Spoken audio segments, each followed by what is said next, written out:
Afternoon বন্ধুরা, কেমন আছো তোমরা? নিশ্চয়ই তোমরা সকলে খুব ভালো আছো, সুস্থ আছো। আমরাও ভালো আছি। আজ শনিবার আর এখন বাজে বিকেল 3:30। তো এখন থেকেই শুরু করলাম আমার ভ্লগটা। আমার আরও একটা নতুন ভ্লগে তোমাদেরকে জানাই স্বাগত। তো দুপুরবেলা খেয়ে উঠেছি প্রায় 2টো। এবার উঠে হাত মুখ ধুতে, জল টল খেতে আরও তো বেশি সময় লেগে যায়। তো খাওয়া দাওয়ার পরে সঙ্গে সঙ্গেই তো জল খাওয়া যায় না। তো কিছুক্ষণ আগেই জলটা খেলাম বন্ধুরা। তো আজকে তাড়াতাড়ি শুরু করে দিলাম, এই জন্য তোমাদের দেখাচ্ছি তারাও ব্যাক ক্যামেরায়। ওই যে আমাদের যে ওয়ার্ডরোবটা রয়েছে, আমি তো সেদিনে এগুলো পরিষ্কার করলামই, কিন্তু ভিতরের জিনিসগুলো না আমাকে আজকে একটু গোছাতে হবে। তো অগোছালো হয়ে গেছে বেশ।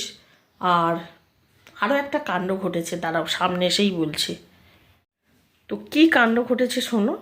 একদিন হঠাৎ করে খেতে বসেছি আর দেখলাম কি একটা ইঁদুর ঘোরাফেরা করছে। দেখে তো চক্ষু চড়ক গাছ হয়ে গেছে। একটুও ইঁদুর ছিল না জানো তো। আমাদের ঘরে মানে আমাদের আশপাশের বাড়িগুলোতে ইঁদুর রয়েছে, কিন্তু আমাদের ঘরে কিন্তু এখনও পর্যন্ত আমরা ইঁদুর মানে ঢুকতে দিইনি। মানে অনেক কারসাজি করতে হয় ওই জন্য, তো ঢুকতে দিইনি।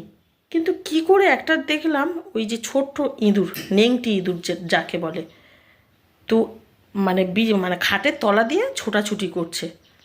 তো সঙ্গে সঙ্গে ওর বাপি তো দেখে, আমরা খেতে বসেছিলাম, তাড়াতাড়ি করে সব কিছু তুলে নিলাম, নিয়ে ওর বাপি ওই যে লেগেছে ইঁদুরটার পিছনে। আর একটা ইঁদুর ধরা মুখের কথা নয়।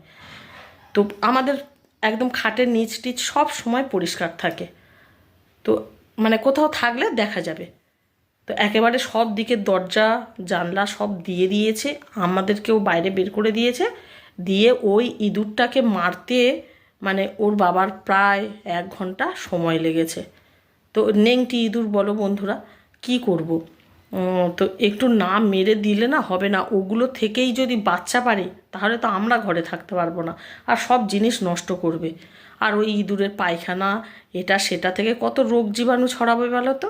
তো যাই হোক, ওটাকে মারতে আর কি বাধ্য হয়েছি, মানে হয়েছে, ওর বাবা মেরেছে। তো যাই হোক, তার মানে সে তো গেল ঘটনা। তারপরে হয়তো তোমাদের বোর লাগছে, তো বলি, না হলে তো মানে আমি ঠিক বোঝাতে পারছি না। তো এবারে ওয়ার্ডরোবের মধ্যে একদিন একটা ব্লাউজ বের করেছি নতুন। তো বের করে দেখছি মানে কাটা।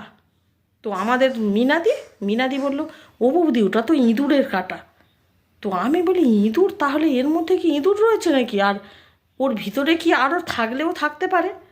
তো বলল, দেখো তাহলে বৌদি, ওইটা তুমি ওটা ফাঁকা করে দেখো। তো ওই জন্যই ওই ব্যাপারেই মানে আজ পরিষ্কার করব, মানে ওই বের করব সব কিছুকে। ওই ইঁদুরটা বা কোথা থেকে এলো বলো। আসলে জানলা টালাগুলো যখন খোলা থাকে হয়তো ঢুকেছে, তাই যদি আরও বাচ্চা থাকে। তোমরা শুনতেই পাচ্ছ বলের আওয়াজ। সমু একেবারে ব্যাট বল নিয়ে রেডি হয়ে রয়েছে, বন্ধুরা ডাকলেই চলে যাবে খেলতে।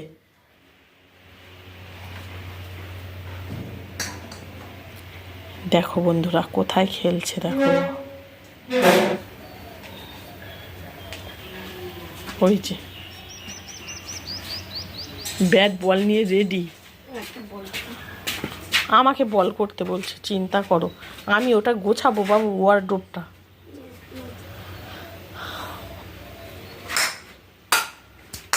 উফ বাবা, আমার তো লাগালি পায়ে। দে আরও একটা দিয়ে বোলিং করি।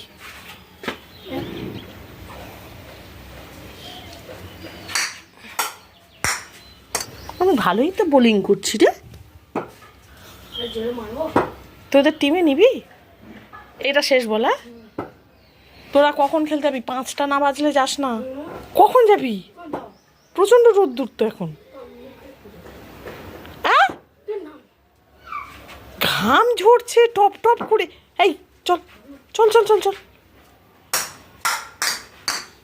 ব্যাস হয়ে গেছে। চলো, এই যে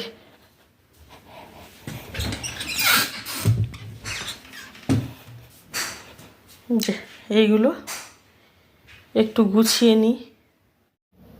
এখন বাজে বিকেল 4টে, আর এখন আমি লেগে গেছি একেবারে কোমর বেঁধে আঁটো সাঁটো হয়ে ওয়ারড্রোবটা পরিষ্কার করতে।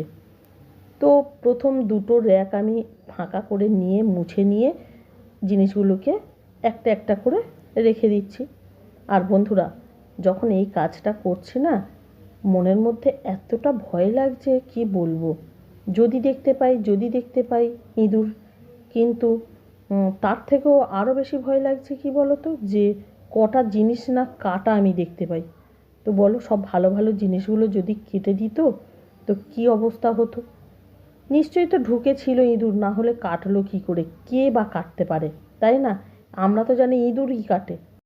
ওপরের দুটো র্যাক গোছানো হয়ে গেছে, এখন নিচের র্যাক দুটোকে ফাঁকা করে একটু মুছে নিলাম, তারপরে আবার সব কিছু গুছিয়ে রাখছি।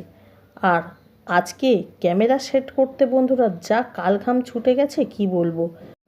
এক তো প্রচণ্ড গরম, তার মধ্যে ওই ক্যামেরা সেট করতে একেবারে নাজেহাল অবস্থা। আর এই জিনিসগুলো কিছু রিজেক্ট জিনিস, এগুলোকে বাতিল করে দেব। আর বন্ধুরা, এই যে দুটো ফটো ফ্রেম, এই দুটো ফটো ফ্রেমের মধ্যে সমু এই ফটো দুটোকে লাগিয়েছে, বেশ ভালোও লাগছে দেখতে। বন্ধুরা, বেঁচে গেছি, ওর মধ্যে আমি ইঁদুর দেখতে পাইনি। তো ভয়ও লাগছিল যে ভিতরে যদি দেখি অনেক ইঁদুর, তো খুব ভয় লাগছিল। তারপরে আস্তে আস্তে যখন বের করলাম, দেখলাম যে না, ইঁদুর নেই। তো যাই হোক, আমি ওটাকে গুছিয়ে নিলাম। আর সমুরা খেলতে বেরিয়ে গেছে, এখন 4:30 বাজেনি, একটু বাকি রয়েছে, তো চলে গেছে। তো ওরা যে মাঠে খেলে একটু মানে কি বলবো, রোদ্দুর ছায়া এরকম ভাব রয়েছে। তো বাচ্চাদের কি বলবো বলো তো, আবার পরীক্ষা, তাড়াতাড়ি চলে আসবে। আর বন্ধুরা, ফ্যানটা চলছে, হয়তো কথার শুনতে তোমাদের একটু অসুবিধা হবে। তো কি করব বলো তো, এত গরম পড়েছে না বন্ধুরা।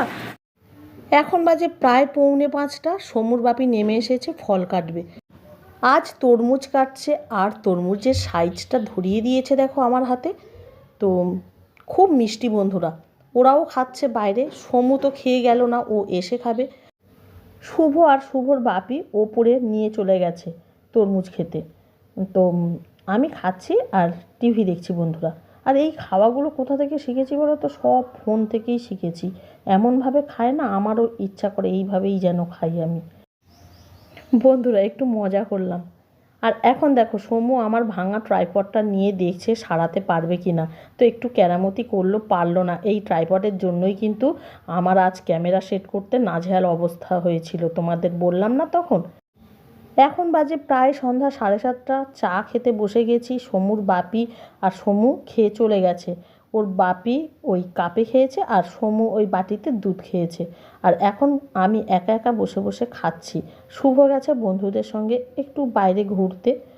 আমি চাটা খেয়ে চলে এসেছি ঘরে, জামা কাপড় কিছু গুছিয়ে নিচ্ছি। আর শুভ চলে এসেছে, শুভ বসে আছে। শুভ বলছে ও যে ওর শরীরটা খুব একটা ভালো লাগছে না, মাথা যন্ত্রণা করছে। কি বলবো বলো বন্ধুরা, যা গরম পড়েছে, তো এই জন্যই শরীরটা সকলের খারাপ করবে এখন, তাই না?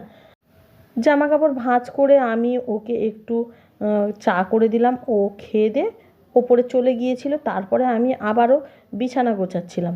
বিছানা গোছাতে গোছাতে ও আবার এসেছে, যে আমি বলেছিলাম অনলাইনে কিছু অর্ডার করব। তো সেই জন্য ও জিজ্ঞাসা করছে যে মা, তুমি দেখে রেখেছো? আর আমি বিছানা ঝেড়ে নিচ্ছি বন্ধুরা। তো সকাল থেকে রাত পর্যন্ত বিছানা এই রকম আমার 3 থেকে 4 বার ঝাড়তে হয়।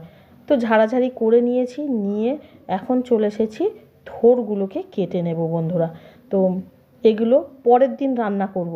তো আগের দিনে রাতে যদি আমি একটু কেটে রেখে দিই না, খুব আমার সুবিধা হয়। তো সেই জন্য আমি আগের দিন রাতে কিছু সবজি, মানে যখন মনে হয় আর কি, যেগুলো কাটতে ঝামেলা, সেই ধরনের সবজিগুলোকে কেটে রাখার চেষ্টা করি। আর এখন বাজে প্রায় রাত 9:30। তো তোমরা ভাবছো আমি এখনও রান্নাঘরে যাইনি। না বন্ধুরা, রান্না আজকের তেমন কিছু করব না, একটু গরম করেই নেব। আর রুটিও আজ কিনে আনা হয়েছে বন্ধুরা। আর এখন তোমাদের দেখিয়ে দিচ্ছি, আমি 2 রকমের সাইজের থোড় কেটেছি, একটা কুচিয়ে কেটেছি আর একটা গোল গোল চাকা চাকা রেখে দিয়েছি, 2 দিন করব। থোড় কেটে নিয়ে আমি চলে এসেছি রান্নাঘরে। তো মাংস গরম করে নিচ্ছি, 2 রকমের মাংস। একটা হয়েছে আমাদের, আর একটা পাঠিয়েছে মা। বাবা দিয়ে গেছে। তো মাংস গরম করে এখন ঘর ঝাড়ু দিতে চলে এসেছি। তো ভাতও গরম করে নিয়েছি, সমু ভাত খাবে আর আমরা তিনজনে খাবো রুটি আর মাংস, আর সমু ভাত দিয়ে মাংস খাবে। ঝাঁট দিয়ে এখন চলে এসেছি আবারও রান্নাঘরে, কাপ প্লেট কিছু ছোটোখাটো জিনিস যে থাকে সেগুলোকে মেজে নিই। তো এগুলো তো প্রতিদিনেরই কাজ বন্ধুরা। তোমাদের আরও একটা কথা বলি, আজ রাতে যেমন আমি রান্না করলাম না, কিন্তু সেই রান্নার পরিবর্তে কিন্তু আমি অন্য কাজ করে নিয়েছি। কি না, থোড়টা কেটে আমি এগিয়ে রেখেছি। আর রান্না করলেও কিন্তু থোড়টা কাটার চেষ্টা করতাম, হয়তো একটু কষ্ট হতো। তো যাই হোক, আমরা কিন্তু কাজ ছাড়া একটুও থাকতে পারি না, আর কাজও কিন্তু আমাদের পিছু ছাড়ে না। বিকেল থেকে রাত পর্যন্ত আমার এই কাজকর্ম তোমাদের কেমন লাগলো একটা কমেন্ট করবে, ভালো লাগলে একটা লাইক করে দেবে। দেখা হচ্ছে নেক্সট ভিডিওতে। টাটা, গুড নাইট বন্ধুরা, ভালো থেকো।